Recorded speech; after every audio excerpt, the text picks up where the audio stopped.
Well, good afternoon, and welcome to this week's edition of Drive Facebook Live. I'm your host, Bob Spitz, with my partner Tony Whistler, and Hello? our special guest today, Tony, is our new workshops. It is. They're going to be our special guests. I was going to So, say you were going to be the special guest because, uh, but yes, we're going to talk yeah, about the new workshops. yeah, we've got four master workshops that have rolled off the assembly line in this past half a year. And I want to talk about those because they're important, they're new, and there's drivers behind why we develop these. We very seldom develop a workshop just out of whole cloth going, oh, that'd be a good idea. It's it's usually something that's coming up in our industry or something that's coming up with the shops. And we go, there's a hole here in our training lineup. Let's plug this hole, and we think this workshop will fit the bill and get the job done. Hmm. And so we're going to talk about these four new workshops.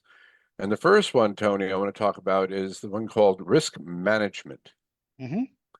Now, risk management is something that nobody really looks at until they're in the middle of a crisis, Yeah, right? exactly. And then it's a little late because the horse is all the way across the field and the barn door is left open.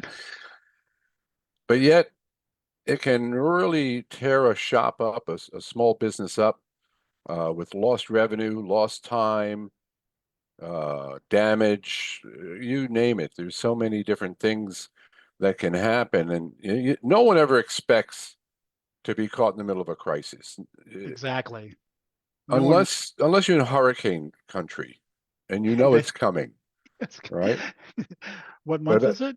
yeah, I used to joke about that. I said, the benefit about earthquakes is you don't have time to get anxious about it. Exactly right. It just happens. You have no idea unless you're really perceptive and you're outside and all the birds take flight just before it hits. It's a phenomenon that I've watched. You go, look at that, all the birds, bam, Exactly. and you find yourself on your backside, Yeah. right? No. And that is the thing. But when if you're worried about hurricanes, or here where I live now in Texas, it's tornadoes. Oh yeah, And you get those warnings, and yeah. sometimes they're right and sometimes they're wrong. And now again, I haven't been in Texas in a very long time. So Sunday morning, I'm here working away at my office, and I hear the sirens go off, and I'm familiar with them from when I lived here before, and they're going off, and I'm like, what is going on? And I go out and I look. It's the bluest sky. It's the most. There is not a leaf blowing anywhere. It's the most beautiful weather, and I am freaking out. And I go to my wife, who lived here her whole life, and I go, why are the sirens on? She goes, they're doing a test. I said, well, why don't they tell? So why don't they tell anybody they're doing a test? She goes, the sky is blue, Tony. There's there's no What's your rainfall. first what's your first clue here, Tony? Yes. I'm like, I don't know. I don't know if a tornado can come up on, like, she goes, the weather is beautiful. That's why and they even say they do it at third Sunday of every month or something. But if the weather is inclement at all, they won't do it. But if it's sunny and the sky's out, they run the sirens. And I'm like, well, I don't know what the weather has to be like for a tornado. Yeah. Now, is Amarillo considered in the tornado alley? Oh, absolutely. I think it's the hub. It's I think not it is. Oklahoma City, but No, Amarillo. no, Amarillo. I mean, I guess they'll debate with us about it, like they do our football. But no, it is absolutely. I've lived through numerous tornado warnings in just the few years I lived here back in the '80s. It was like every year I'd be getting in a basement somewhere. Yeah. Well, Yeah. until you've witnessed one or seen one coming, they're a little unreal. It gets unworldly looking. I remember Mhm. being in Minnesota and the sky turned a sickly green. It was a blackish Exactly. green, and I'm getting gas. And I asked the attendant, I go, "What the heck's going on?" He goes, tornado warning." I said, "Tornado?" I said, "What if I'm on the road and there are tornadoes striking?" He goes, "Drive into a ditch." That's right. You got to get into a ditch. I We said, always thanks a said, lot. yeah, we always said not to drive into the ditch, to go get out of the car, wherever, just stop it where it is and run and lay in the ditch. Lay in the ditch. No, Lay he in the told me to ditch. drive into the ditch. You got to go lay in the ditch. Of course, they had a whole special on it, and then one time when I first got here, and they had a whole special for 30. What do you do during a tornado? And all they said at the end, because we had purchased a mobile home, my mother had purchased a mobile home when I was 16 here, and the Uh-huh. very last thing they said was, "Oh, and if you're in a mobile home, leave." That was their only advice. Right, if you're in a Uh, mobile home, that's like in Florida. If you're in a mobile home in South Florida, come on, asking for get, trouble. get out. Oh, and Dennis is watching. Hey, Dennis. Dennis, good you. I think Dennis is great. Colorado gets some tornadoes. Oh yeah, it's definitely around this area. It's all around, Yeah, Oklahoma here, Colorado. I think they even get a few in New Mexico too. probably. Anyway, let's get back to the topic, risk management. The objective of Uh, this new workshop is to help shop's management team identify potential risks and crises that they may face while providing solutions and strategies to minimize that risk. Now, one of the drivers, besides the obvious of Mother Nature, came about during the pandemic and what happened up here in Portland and how nutty that all got with social unrest oh right. and how to prep your business for those kind of risks. So the topics that we cover in this workshop are one, what attitude should you adopt during a crisis or in a risk, and how to handle it. Steps to handling very specific risks. We go over that in this workshop. Shop culture and harassment, because there's another risk that shops have and they don't even think about it, and that's harassment. Hmm. Because remember, harassment is in the eyes of the harassed. That's correct. And one of the things that I noticed also having to do with that was how expansive the knowledge of what types of risks you can deal with. Because some people think of, you say risk and they think, oh, you're talking about disasters or something. Oh But no, like you said, risk is a word that is so broad, and it encompasses social unrest, a hurricane. You have yeah, an employee that decides he wants to destroy your business because you had to let him go or something. yeah, Like, and you go, wow, this is so expansive. And this is what I love about the workshop. It's designed and built to handle risk, not and we get into specific things, but your approach to handling it so is in a general sense that makes it applicable to anything. absolutely. Because one of the things we're trying to do in this workshop is to raise awareness of the different risks that shop owners can face. Now, we're Hmm. not trying to scare anyone, but we're trying to be Boy Scouts about this and be prepared, Right. right? So we're also talking about labor law risks and employee risks. We're talking about the stages of crises, financial risks that you could have, because one of the problems, and I'm hoping it's less because there's a lot less cash in society now. But one of the problems that shops have had over my 50 years in this business is embezzlement, Hmm. right? But Right. and so it was by somebody you trust. So how do you minimize that risk? Yeah. So we go over all the different kind of risks. What are the handlings? How to prep yourself, and just basically how to be prepared. Because one of the other things that happens, we help shops. I like to joke that we help shops become $1 million shops. That's Hmm. what we do, right? Right. Multi-million dollar shops. And the bigger you get, the bigger the target you are, Of course. right?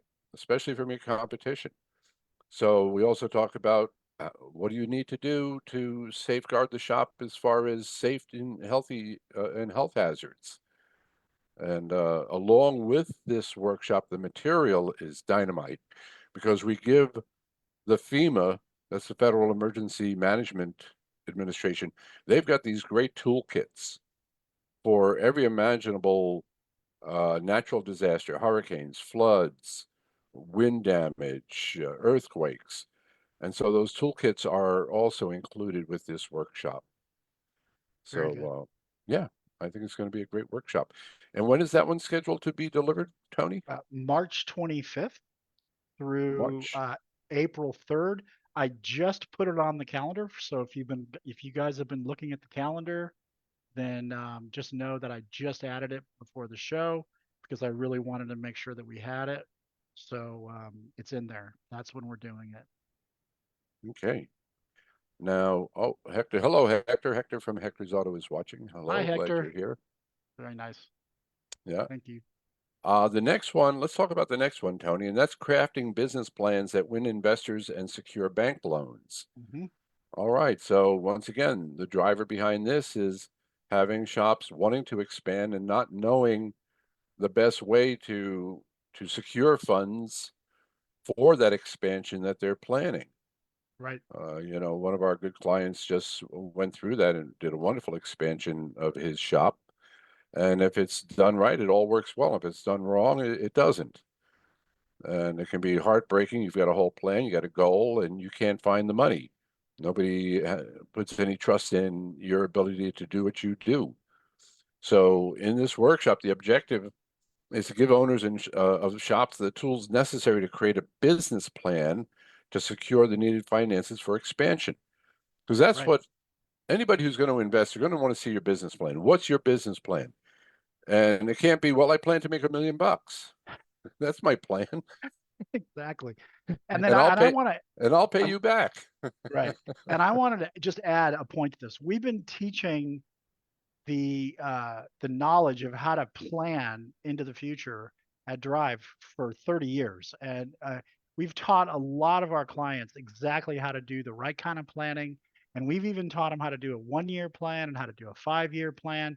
Yeah, long range planning. But the thing that I think is so fascinating is that you can build a 5 year plan that is built perfectly for you and your team that gives you a future and gives you a prediction of where you're going to go and how you're going to achieve your goals, but it's not written in such a way that it achieves this goal, which is what you're talking about now. Attract And that's investors. right, to attract investors or to get bank loans. And so, this is why this new course, this new workshop is so great because it's going to really dive into what, and I would hope that you don't have to, but I would hope that if you were doing this course, you'd do the planning for success course with me before that, but you don't have to. But then it gives you the ability to create the proper language that will entice these publics, these people who are going to decide if they want to give you money or not. That's what I thought was great about the workshop. Yeah, because there is a very standard format to this kind of business plan. Hmm.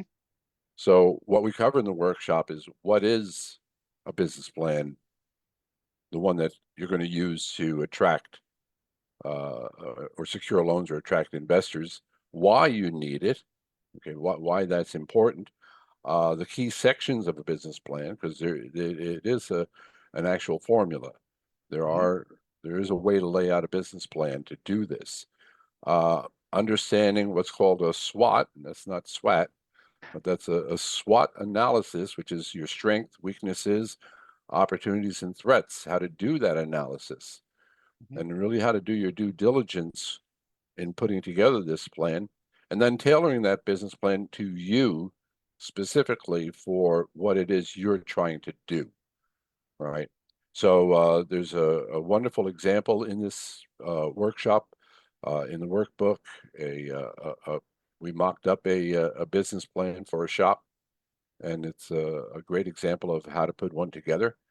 And I think anybody who is interested in expanding and is looking for securing loans or investors, this is an ideal workshop for them to do. Awesome. Now, unlike other workshops, Tony, this one does have some prerequisites, Okay. right?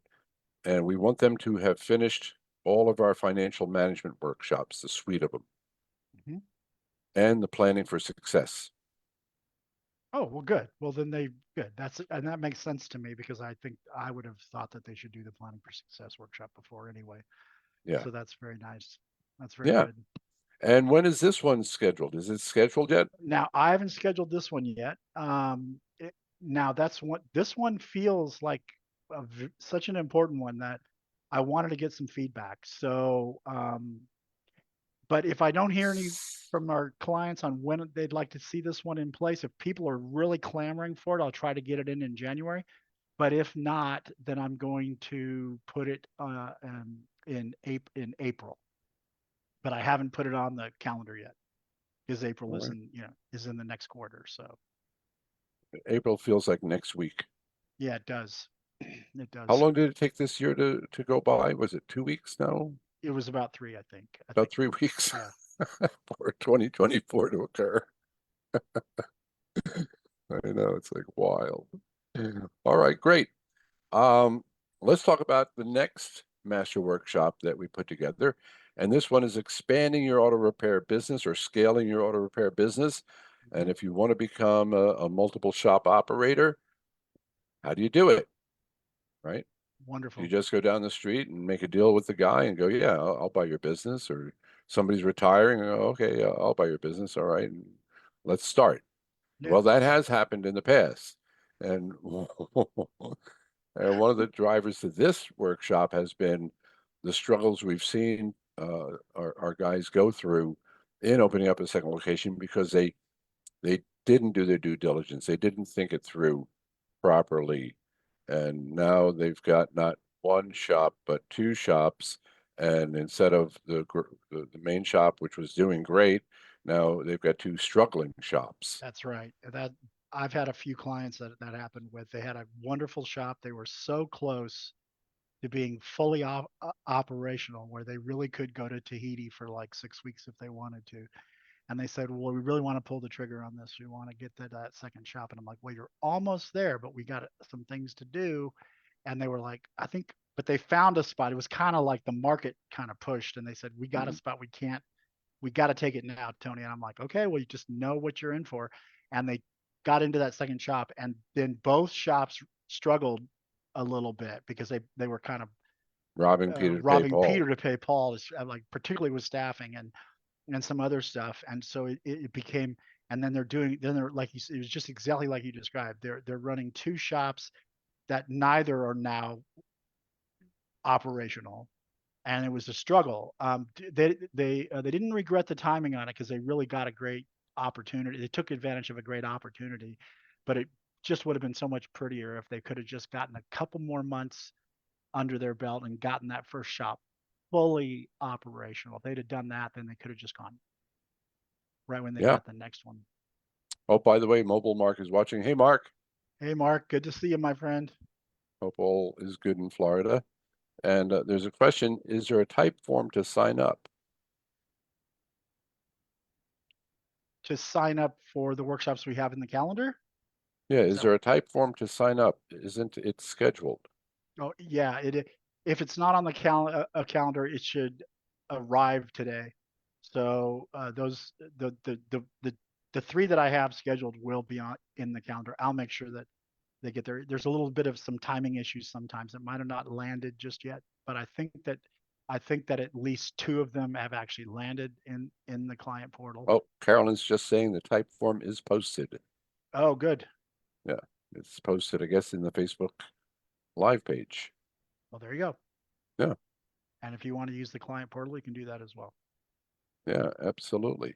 So anyway, this workshop, the objective of this workshop is to give owners of a shop the tools needed to expand their business successfully into multiple locations. And the first step of this workshop is what does it mean to be truly operational? There it is. Because we've seen that, Tony, haven't we? Guys go, oh, yeah, no, I'm stage 4. And 2 weeks later, they're in stage 2, Yeah. right? Exactly. You don't even get to stop in stage three to get No, a bite to eat. that's right. So, what does it mean, and how do you get? And we have a whole workshop on that alone. That's planning for success and succession exit planning. Mhm. But we go over that again in this workshop. because it's so vitally important. We call it the McDonald's model, right? It's got to be turnkey. It's got to be ready to go. It can't be stumbling around. So we go over that Exactly. first. Then we have a checklist, and it's a 10-step checklist, and we're going to go over that checklist and each point of that checklist and what you have to do. And this is also, and I do recommend anybody who's interested in this workshop to do the creating a business plan workshop first, Mhm. because you want to have your business plan really dialed in here. Succession exit planning, obviously, if you've done that and you've done the work with that workshop, that should suffice. How to create a budget to correctly fund the expansion, Mm. because that's the other thing that gets missed is it's a bad estimation of the amount of money it costs to do this, Right. you know. And a friend of mine who had a great shop in Texas, and he went through this expansion thing, built a new building. He says, Bob, for the first month, all I did was write checks. I just wrote checks. I think I know that guy. Yeah. Um, no, it's always like I said, I've taught a lot of people how to do planning, and it's one of the things that can get missed so easily in any plan. Any plan has to have what is the first step on the plan? Secure the resources to implement the plan, and it can be Yes. forgotten. I've written plans where I forgot that I had to have the money, and I'm like, oh yeah, Oh, yeah.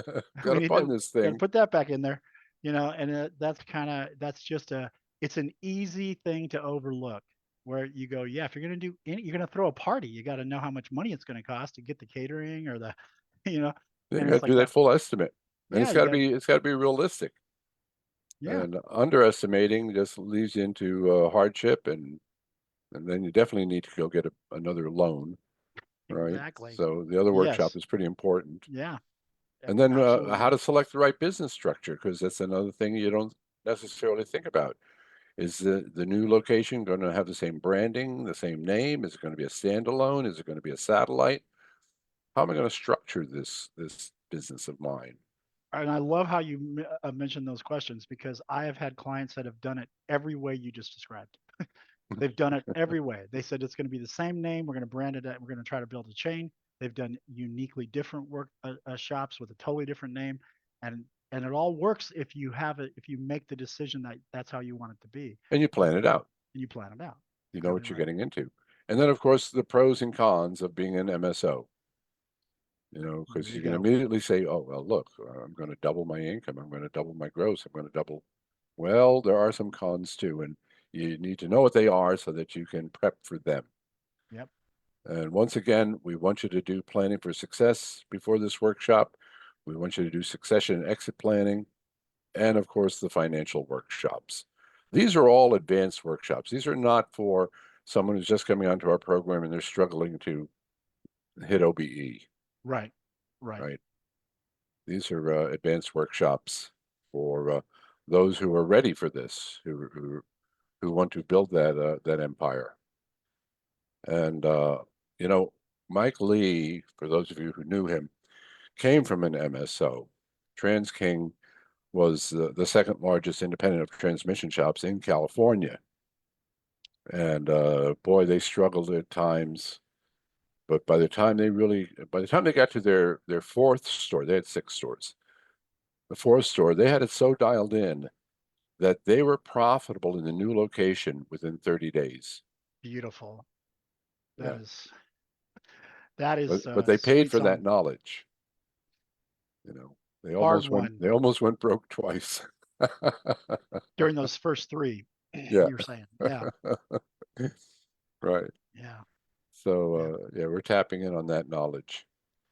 Very good. Now, the next one that I want to go over, Tony, is employee benefit solutions for shops. Mm, Now, yep. obviously, this topic comes up almost in every employee management type workshop that we have, right? What benefits should I provide? How can I possibly afford these benefits? Especially you get into the consolidation of collision shops, and it's actually starting to happen now in general repair too, where you as a standalone business, how do I compete with an MSO that's got 1,000 shops and it's got Yeah. that kind of buying power, right? Well, Hmm. there are ways, and we go over those in this workshop so that you can be competitive in the marketplace. Because it's not like when I was a kid, Tony, and the benefit that I got in my first shop is one, I had a job, Hmm. two, they paid me, They paid you. and three, I had Sundays off. Nice. That's the Th th benefit. those Why those were the can't we? benefits. Right. And I think employees are really have changed a lot in that regard. Even when in the 70s and in the 80s in bigger corporations where they had benefits and stuff, I feel like a lot of people today even want that more. They would you can budget it into your expenses and you could pay a person less per hour, but if they have benefits, they're going to be more comfortable. And I Well, know a lot of people absolutely. that feel that way. Yeah, absolutely, Tony. Because when you're recruiting and you finally get to the point of compensation, all of that goes into the compensation. It's not just your salary. Look at all the benefits that we're providing. Mhm. That used to be the big carrot for people to go work in a government capacity. Yeah, the pay might have been low, but the benefits were like astronomical. Now I And think job it's and both. job security was And job like security was huge yeah, before exactly. Elon Musk came around.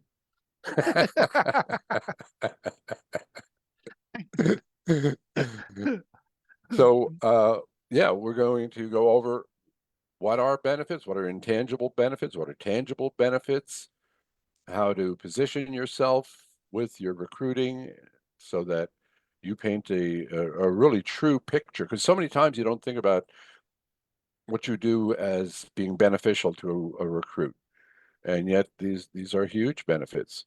Look at Oh yeah. training, advancement possibilities. A young technician, you paint them a nice goal of becoming a true master, right? And the benefit is that you're mentoring, you're providing the training. One of the things that's happening in the auto industry, Tony, I think you're aware of it at the dealership level, is they are now providing the hand tools for their Yeah. recruits, workstation with the hand tools. Because that's such a mountain to climb for a young technician. He comes in, he sees a master technician who's 40 something years old. He's got over $100,000 invested in toolbox and tools, and it's like, oh my gosh, how will I ever afford that? Right. Right. And then you're like, well, I So, guess I'll buy one wrench a week. And you're like, going, well, yeah, and when I'm you 80 really years won't, old, like, I'll have a full set. you won't really be ready to help me a lot if you really can only buy one wrench a week. Well, let's see if we can help you. Yeah. So once again, what we're going to go over, what are employee benefits? What do employees want? Because that gets missed a lot. Having current data of what new technicians are looking for. What are intangible benefits? What are the tangible benefits? Competitive salary, bonus plans, training, career development, profit sharing, obviously health insurance, retirement benefits, just all those different possible benefits. And then putting your benefit package together so that it's a nice, complete presentation for your recruiting efforts. And also, we used to call it golden handcuffs to keep your guys from churning Right. because you are providing them with everything that they need Yeah, for, exactly. yeah, for their success. They'll want to So, stay. yeah, so those are the four new workshops, Tony. I think they're exciting. Is this one scheduled? It is scheduled. We have it for January 21st through the 23rd. Now, generally, you can see on our calendar, we usually do Monday, Wednesday, Fridays, and Tuesdays and Thursdays. But this one is a 3-day class, so I put it on the 21st, the 22nd, and the 23rd. So it'll Okay, just run in sequence, 3 days. fantastic. Well, Tony, I think it's time for our station break. Well, I'll let you know, we're not doing a show next week. Oh, we won't It's be here. we won't be here. We're all going to be. It's Black Friday, so we're going to be buying gifts for the family on Friday. So we're And not doing it recovering from Thursday. and recovering from Thursday from all the turkey. I had to buy a smoked brisket this year too. We had to have Oh, some oh, smoked you're in brisket. Texas. Yeah, Got, exactly. gotta have brisket. So And then I also wanted to mention that we do have some dates for our expo. So we're going to be Yes, having our expo in Las Vegas at the Westgate Hotel on September 18th, 19th, and 20th. Now, this is a little bit of a different vibe from in the past. It's going to be Thursday, Friday, and Saturday. So we won't be having an expo on Sunday. Sunday will be the day that you go and have to put your house up for mortgage because you were at the blackjack tables all day. We'll give you Sunday, or it's a travel day, however you want to work it, or go see some shows. But it's going to be Thursday, Friday, and Saturday. Most people will fly in on Wednesday, and that is the expo. So I'm excited about those dates being there. The Westgate's a beautiful hotel, and I'm looking forward to the expo next year, September absolutely. And 18th, like I used 19th, to and tell 20th. my attendees when I used to do Vegas and Reno, that their odds in this room are much better than the odds on the casino floor. Exactly. And I said that one time, and a guy jumped up, says, "I just want a pickup truck." I said, "Oh, Oh, that does well, that doesn't really support you your just." theory, does it? Oh man. Okay. Hey, Well, Tony, it's time to run. It's been great talking to you. I hope this has been beneficial for those who are listening. And from all of us at Drive Facebook Live, thanks for joining us. Have a wonderful Thanksgiving holiday, and we'll see you on the other side. goodbye.